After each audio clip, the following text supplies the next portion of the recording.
अयोध्या के श्री राम जन्मभूमि मंदिर के चढ़ावे में कथित गबन के आरोपों पर श्री राम जन्मभूमि न्यास समिति के महासचिव चंपत राय की सफाई आई है।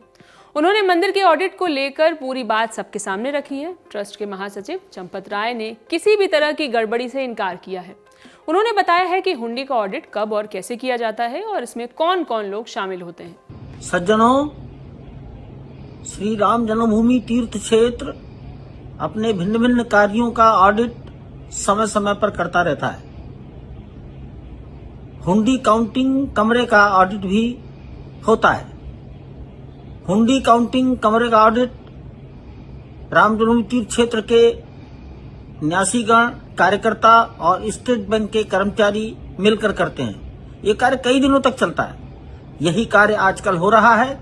कोई भी उल्लेखनीय बात किसी के भी ध्यान में अभी तक नहीं आई है। धन्यवाद। इससे पहले समाजवादी पार्टी के राष्ट्रीय अध्यक्ष अखिलेश यादव ने दान पात्र से करोड़ों रुपए की रकम गायब होने का दावा किया था। अखिलेश यादव ने इस सफाई पर भी सवाल उठाए। उन्होंने एक्स पोस्ट में लिखा, स्पष्टीकरण ही स्पष्ट नहीं है। लगता है ये इनके लिए हर हफ्ते की साधारण बात है और इतनी साधारण है कि ये इसे अब उल्लेखनीय भी नहीं मानते हैं। चेहरे के भाव और देह की भाषा हताशा और निराशा से भरी है। इस हेराफेरी की शंका के केंद्र में जब कोई एक व्यक्ति विशेष है ही नहीं, तो फिर किसी एक के स्पष्टीकरण का क्या महत्व है।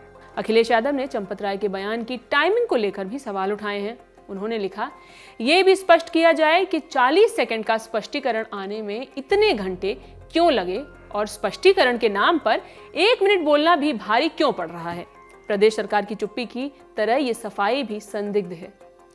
जिस तरह के आरोप अखिलेश यादव की ओर से आए, उसी से मिलते जुलते आरोप आम आदमी पार्टी के सांसद संजय सिंह ने भी लगाए हैं। मैं पहले दिन से कह रहा हूं कि भारतीय जनता पार्टी के लोगों को, भाजपाइयों को प्रभु श्री राम में कोई आस्था नहीं है, कोई श्रद्धा नहीं है। ये फर्जी खाली अपने आप को राम भक्त बताने का काम करते हैं। इनसे सावधान रहना होगा। ये चंदा चोर लोग हैं, मैं पहले दिन से कह रहा हूं, तो इनसे सावधान रहिए। ये करोड़ों की चंदा चोरी का जो मामला हुआ है, नया जो मामला सामने आया है, इसको लेकर आवाज उठाइए। हम अपने भगवान श्री राम के नाम पर, मर्यादा पुरुषोत्तम भगवान श्री राम के नाम पर चंदा चोरी नहीं होने देंगे।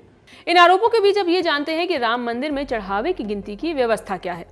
ट्रस्ट ने सभी मंदिरों के सामने और पूरे दर्शन मार्ग पर लगभग 4 दर्जन दान पात्र रखवाए हैं। चढ़ावे की धनराशि को रोज इकट्ठा करके गिनती कराई जाती है। इसके लिए ट्रस्ट ने स्टेट बैंक ऑफ इंडिया को अधिकृत किया है। चढ़ावे की गिनती बैंक कर्मचारी ट्रस्ट के लोगों की मौजूदगी में करते हैं और ये काम सीसीटीवी की निगरानी में होता है। दान की रकम को रजिस्टर पर चढ़ाया जाता है, फिर उसे राम मंदिर परिसर में ही बने लॉकर में रख दिया जाता है। इसके बाद अगले दिन रुपए बैंक में जमा करा दिए जाते हैं। ट्रस्ट का खाता अयोध्या धाम के भारतीय स्टेट बैंक में है। चढ़ावे की रकम के ऑडिट का पूरा काम TCS माने टाटा कंसल्टेंसी सर्विसेज की निगरानी में किया जाता है। राम मंदिर में चढ़ावा कितना आता है, इसकी जानकारी ट्रस्ट की बैठक में ही दी जाती है। आखिरी बार दिसंबर 2025 में चढ़ावे की जानकारी दी गई थी। 13 दिसंबर 2025 को मंदिर ट्रस्ट की बैठक में जानकारी सामने आई थी कि अब तक ट्रस्ट को कुल 4,575 करोड़ रुपए मिले हैं। विपक्ष ने करोड़ों के गबन का आरोप लगाया है। दावा किया है कि श्री राम जन्मभूमि तीर्थ क्षेत्र ट्रस्ट और सुरक्षा से जुड़े कर्मी भी दबी जुबान में इसे स्वीकार कर रहे हैं, लेकिन आधिकारिक रूप से कोई कुछ भी बोलने से कतरा रहा है। विपक्ष के आरोपों के बीच सत्ता पक्ष की ओर से जवाब आया है। बीजेपी के राष्ट्रीय प्रवक्ता अजय आलोक ने तो अखिलेश यादव को निर्लज्ज कह दिया है। अखिलेश यादव निर्लज्ज है। दान के पैसे को गायब करने का ख्याल भी उन्हीं को आ सकता है, बाकी किसी सनातनी को तो नहीं आएगा। आज तक तो गए नहीं अयोध्या मंदिर दर्शन करने के लिए। 200 से ज्यादा बार अयोध्या क्रॉस कर चुके होंगे, लेकिन रामलला की याद नहीं आई। रामलला के पैसे की चिंता हो रही है इनको। निर्लज्जता की पराकाष्ठा है ये। इन सब के बीच दैनिक जागरण अखबार की एक क्लिप सोशल मीडिया पर खूब वायरल है, जिसमें यह दावा किया गया है कि इस मामले में सीसीटीवी फुटेज में संदिग्ध गतिविधियां देखने के बाद 4 कर्मचारियों को हिरासत में लेकर पूछताछ की गई है और ट्रस्ट के खाते में 5 लाख रुपए वापस जमा किए जाने की बात कही गई है। हालांकि पुलिस ने ऐसी किसी भी कार्रवाई से इनकार करते हुए इसे फेक न्यूज बताया है।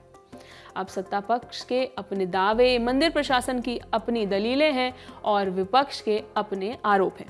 कौन सच्चा और कौन झूठा है, ये तो जांच के बाद ही साफ हो पाएगा। आप अपनी राय हमें कमेंट बॉक्स में जरूर बताएं।